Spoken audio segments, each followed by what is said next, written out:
kita! Hello, pageant lovers.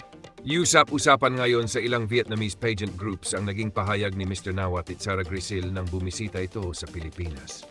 Sa isang panayam, pabiro niyang nabanggit ang posibilidad ng isang back-to-back-to-back na panalo para sa Pilipinas sa Miss Grand International, bagay na agad namang pinagdiskitahan at pinag-usapan ng ilang netizens.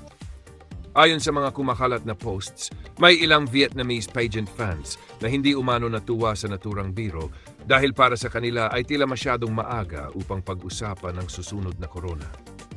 Ang tinutukoy sa usapan ay si Gazini Ganados, na ayon sa biro ni Nawat ay maari pang sumabak muli sa regular na Miss Grand International matapos ang kanyang paglahok sa MGI All-Stars. Gayunpaman, maraming Pilipinong fans ang nagpapaalala na biro lamang ito ni Nawat at bahagi ng kanyang kilalang playful personality sa mga interviews. Ngunit dahil naging viral ang pahayag, lalo itong nagpasiklab ng diskusyon online. Kung sakaling mangyari nga ito, magiging kasunod ni Gazini sina CJ Opiaza noong 2024 at Emma Mary Tiglao noong 2025, dahilan upang mas lalong umingay ang usapin tungkol sa posibleng panibagong corona para sa Pilipinas. You should try another time. Yeah. Okay, listen to me. Back to back to back to back. Okay, everyone repeat.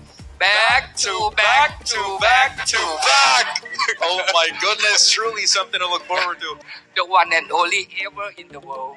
I think you should try another time.